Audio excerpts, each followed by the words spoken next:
Prosecution History Estoppel in Deutschland. Also natürlich strengstens verboten. Strengstens verboten, gibt es nicht, wird es niemals geben. Die Patentschrift steht für sich allein, der Text der Patentschrift steht für sich und wird als solcher interpretiert. Und was irgendwann irgendwem gesagt hat, spielt keine Rolle.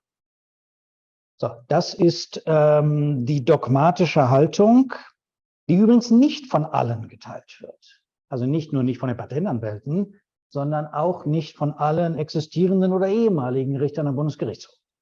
Auch da gehen die Meinungen tatsächlich auseinander.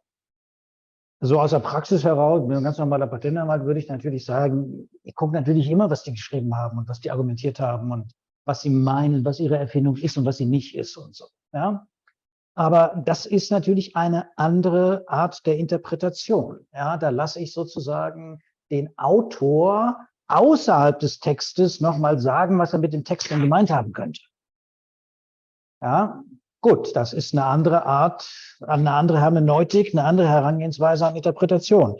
Ich kann, sagen wir mal, dieser dogmatischen Haltung durchaus was abgewinnen, dass man sagt, das wollen wir nicht, der Text steht für sich. Aber aus der patentrechtlichen Praxis muss ich sagen, das ist ja irgendwie, das kann es ja irgendwie nicht sein. Ja, und es gibt ja auch immer dieses Problem, immer wieder das Problem, dass der Patentinhaber sich im Erteilungsverfahren klein macht und im Verletzungsverfahren groß macht und so. Ja. Das muss ich doch irgendwie, darauf muss ich doch hinweisen können. Das kann doch nicht sein. Ja. Na gut, also, was ist die Exercise, das wir jetzt machen? Wir gucken etwas genauer hin. Wir bleiben nicht auf dieser dogmatischen Ebene, sondern gucken, was der Bundesgerichtshof oder andere Gerichte auch in der Richtung vielleicht alles schon in konkreten Fällen entschieden hat. Und ob es da vielleicht doch ein bisschen was gibt, wenn man differenzierter hinschaut. So, Einleitung, Auslegung von Patentansprüchen, Paragraph 14 Patentgesetz, Artikel 69 EPÜ. Der Schutzbereich des Patents und der Patentanmeldung wird durch die Patentansprüche bestimmt. Die Beschreibung und die Zeichnungen sind jedoch zur Auslegung der Patentansprüche heranzuziehen, wenn die Patentansprüche nicht aus sich heraus verständlich sind. Das gilt seinem Wortlaut nach für den Verletzungsfall, nämlich für den Schutzbereich, für die Schutzbereichsbestimmung. Das würde seinem Wortlaut nach eher nicht gelten für das Erteilungsverfahren. Gibt es da einen Unterschied? Wird im Erteilungsverfahren anders ausgelegt als im Verletzungsverfahren? Kann ja nicht sein. Was wäre das für ein System? Das Patent, da kriege ich das Patent erteilt mit einer bestimmten Auslegung für eine bestimmte Bedeutung und im Verletzungsverfahren ist es dann Patent plötzlich was anderes. Das kann nicht sein. Und es ist auch nicht so. Es gibt keinen grundsätzlichen, vielleicht kleine Details, aber keinen grundsätzlichen Unterschied in der Auslegung der Begriffe, in der Auslegung der Patentansprüche zwischen dem Erteilungs-, Nichtigkeits- und so weiter Rechtsbestandsverfahren und dem Verletzungsverfahren. Zum Beispiel BGH Brieflocher, aber auch BGH Krimpwerkzeug, Römisch 3 etc.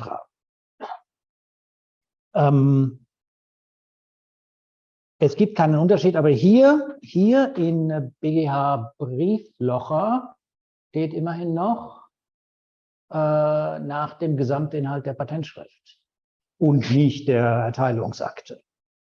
Ja, aber schauen wir weiter. Also es gibt keinen Unterschied. So, was gibt es für Rechtsprechung, die das vielleicht ein bisschen aufgeweicht hat oder die irgendwie was gemacht hat in der Richtung, die ich persönlich gut finde? Es gibt BGH Weichvorrichtung Römisch 2 zum Verzicht. Ich will es jetzt hier nicht vorlesen, aber wenn der Patentinhaber eine Erklärung abgegeben hat, in dem Fall war es im Einspruchsverfahren, nein, das ist nicht mein Patent, nein, das will ich ja auch gar nicht, unsere Erfindung ist doch das und das, ja, dann kann ihm das in einem Verletzungsverfahren entgegengehalten werden. In BGH Weichvorrichtung Römisch 2 wurde damals allerdings nur gesagt, nur der damals der Einsprechende war, der darf dann im Verletzungsverfahren sagen, ja, beim Einspruchsverfahren hast du aber gesagt, das ist es nicht. Und das, was du gesagt hast, das ist es nicht, das ist ja genau meine Verletzungsform. Also fällt das nicht in deinen Schutzbereich. Ganz interessant zu lesen in BGH Weichvorrichtung Römisch 2, also aus dem Jahre 97, werden auch die unterschiedlichen Meinungsstände sozusagen innerhalb des BGHs oder historisch des BGHs, der ehemalige und der ist dafür, der ist dagegen und so wird das schon ein bisschen abgewogen. Ergebnis erfreulich. Also zumindest mal zwischen den Parteien darf man das anführen, denn es geht um Treu und Glauben und um Vertrauen. Der Einsprechende und später beklagte angebliche Verletzer darf sich darauf verlassen, nach Treu und Glauben, wenn der Patentinhaber gesagt hat, das ist es nicht, dass es das dann auch nicht ist und dass er nicht später dann kommen kann. So, das wurde dann in einer ganzen Reihe von Entscheidungen auch wiederholt, vom OLG Düsseldorf, in Gebrauchsmustersachen, in diesem und jenem. Allerdings in dem Moment eben nur zwischen den Beteiligten. Das, finde ich, reicht nicht, finde ich auch nicht wirklich überzeugend, denn über die Akteneinsicht, ob jetzt online oder im Papier, das spielt keine Rolle, werden solche Erklärungen natürlich auch von jedem beliebigen Dritten gelesen. Ja, und haben die jetzt keinen Vertrauensschutz? Es gibt auch andere Entscheidungen, da kommen wir weiter. Also, Verzicht, es gibt noch was zum Verzicht, nämlich wurde auf ein Merkmal in der Prosecution History verzichtet. Ganz wichtig, verzichtet, nicht irgendwas, wir kommen gleich noch zu anderen Dingen. Aber wenn wirklich verzichtet wurde, das ist auszulegen, wurde hier verzichtet oder was bedeutet das, was die da machen? Ja, aber wenn wirklich erkennbar verzichtet wurde, nein, das ist es nicht, das wollen wir auch gar nicht, dann ist für ein solches Merkmal später auch keine Teilanmeldung mehr möglich. Ja, das ist jetzt vom EPA J15 aus 85. Das heißt, wenn man in einem Prüfungsbescheid irgendwie die Ansprüche einschränkt und so weiter, tut man natürlich gut daran zu sagen, nee, aber ein Verzicht ist das noch nicht. Ja, es wird natürlich zum Verzicht oder zur Auswahl, wenn ich das zur Erteilung kommen lasse und keine weitere Teilanmeldung hinterlege. Dann ist es weg. Dann ist es nicht unter den Schutz gekommen, keine Teilanmeldung, dann habe ich nur den Schutz für das, was ich habe. Kommen wir gleich drauf. So, und ganz wichtig, wenn ich auf etwas verzichtet habe und das kommt später irgendwie wieder, dann ist es eine unzulässige Erweiterung. Lange Rechtsprechungsreihe vom BGH, 1975, 1987, 1973 und so weiter. Eine unzulässige Erweiterung liegt auch vor, wenn Teile der Anmeldung, auf deren Weiterermahnung endgültig verzichtet wurde, weiterverfolgt werden. Setzt natürlich einen echten Verzicht voraus und nicht irgendwas anderes. Ja? Es muss wirklich verzichtet worden sein. So, das ist ein sehr, sehr wichtiges Prinzip. Ja? Habe ich auch erst vor kurzem entdeckt. Ist in Deutschland aber ganz eindeutig. In Europa habe ich es vielleicht nicht ganz so eindeutig gesehen, aber ich sehe da eigentlich keinen Unterschied zwischen Deutschland und Europa in diesen Punkten. Hintergrund ist immer der Vertrauensschutz. Der Vertrauensschutz der Öffentlichkeit auf das, was gesagt worden ist, wenn es denn hinreichend eindeutig gesagt worden ist. Also es bedarf immer der Einzelfallauslegung. Aber wenn man irgendwo zum Ergebnis kommt, der hat doch gesagt, das ist es nicht, dann muss man sich darauf auch verlassen können, auch als Öffentlichkeit. So die Argumentation in J15 aus 85 und auch in Weichberechtigung 2, damals allerdings nur zwischen den Parteien. So, was hat der BGH noch gemacht?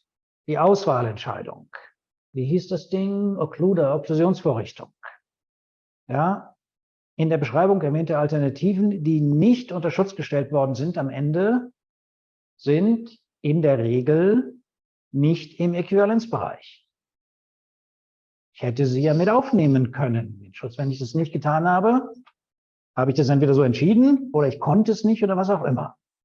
Ja, in der P-Metrexet-Entscheidung kommt das ja auch, aber da war die Kalium, also der Anspruch lautete Natrium, aber Kalium war nicht erwähnt in der Beschreibung. Und dann war die Frage, ist Kalium jetzt noch äquivalent? Ich glaube, es wurde bejaht. Aber wenn Kalium erwähnt worden wäre, dann hätten die in den Anspruch Natrium oder Kalium schreiben sollen. Wenn sie es nicht machen, ist es nur Natrium, dann ist Kalium raus. Ja, und wenn sie Kalium nicht reinschreiben können, weil der Stand der Technik das nicht hergibt oder so, ja, dann ist es raus. Ja. So, Beispiel A und B in der Beschreibung erwähnt, A geschützt, B nicht, dann ist B nicht im Äquivalenzbereich. Pemetrexed. Ebenso in den USA, Disclosure Dedication Rule. So, und da haben wir jetzt natürlich jetzt schon an mehreren Stellen hier die Absicht der Patentinhaberin, der Autoren oder so, was sie da geschrieben haben, in ihren Ansprüchen, in ihren Eingaben oder so, die dann eben hier doch mit reinspielen. Man muss aber vorsichtig sein, liegt ein Verzicht vor oder liegt eine Auswahl vor oder liegt nur ein Formulierungsversuch im Rahmen des Prüfungsverfahrens vor. Ja, dann nehme ich mal einfach 5 auf und dann gucke ich mal weiter, ob der Prüfer da mitgeht oder nicht. Ja, das ist wirklich im Einzelfall genau anzugucken. Es ist nicht alles immer ein Verzicht. So, wie weit bin ich da? Ah ja, hier. Man muss sich natürlich ein bisschen vorsichtig ausdrücken in einer Bescheidserwiderung. Ja, also man sollte da nicht, naja, wenn man da ordentlich ausholt, um das Ding irgendwie an Land zu ziehen, dann ist man damit eben auch verhaftet. Dann, ne? So, und wenn aber nichts Besonderes da irgendwo steht, dann ist es eben vielleicht auch nur ein Formulierungsversuch. Ja? So, und ganz schön, jetzt habe ich mir das Jahr nicht aufgeschrieben, auch vom BGH, die Anspruchsgeschichte kann eine Auslegungshilfe sein bei Unklarheiten. So auch Lord Neuberger in Eli Lilly versus Saktavis oder wie das hieß. So, wenn wir das jetzt zusammenstellen in Tabellenform, das ist das, was ich vorgetragen habe. Ja, also Verzicht im Rechtsbestandverfahren für die eventuelle zulässige Erweiterung, begrenzt Teilanmeldungen. In der Verletzungsschaft der Vertrauenstatbestand, also sind gewisse Dinge aus dem Schutzbereich damit ausgeklammert. Auswahlentscheidung, begrenzt unter gewissen Umständen die Äquivalenz. Formulierungsversuche schränken nicht ein und die Anspruchsgeschichte als Auslegungshilfe ist zulässig. Jetzt kommt, dass es ja zwischen dem Rechtsbestandverfahren und dem Verletzungsverfahren gar keinen Unterschied geben darf. Also können wir die Tabelle ergänzen. So, da waren, also das Feld spielt hier keine Rolle. Wenn die Anspruchsgeschichte im Rechtsbestandsverfahren als Auslegungshilfe zulässig ist, muss sie das dann auch in der Verletzungshilfe. Es gibt ja keinen Unterschied, wenn es um die Auslegung von Begriffen geht. Was bedeutet dieses Merkmal? Ist es drin, ist es nicht drin oder irgendwie sowas? Ja? Genauso, hier war ein leeres Feld. Ja? Also die Auswahlentscheidung kann natürlich dann auch im Rechtsbestandsverfahren angeführt werden. Wobei das möglicherweise einfach nur die Erweiterung des Schutzbereichs nach 123 Absatz 3 sowieso ist.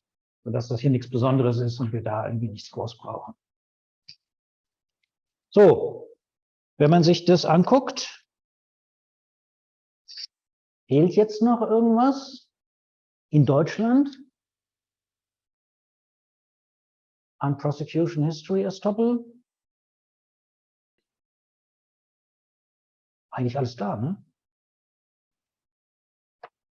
Also wenn er im Erteilungsverfahren sagt, nein, ganz klein und im Verletzungsverfahren ganz groß, ja, dann hat er wahrscheinlich verzichtet, ne? Ist auszulegen, natürlich, muss man auslegen, aber, oder er hat eine Auswahlentscheidung gefällt, ja, dann kriegen wir ihn auch, ja, also, vielleicht habe ich das übersehen, ich meine, es ist ja nur jetzt hier eine Diskussionsgrundlage, ja, aber also mir persönlich fehlt nichts, ich finde, es ist alles da.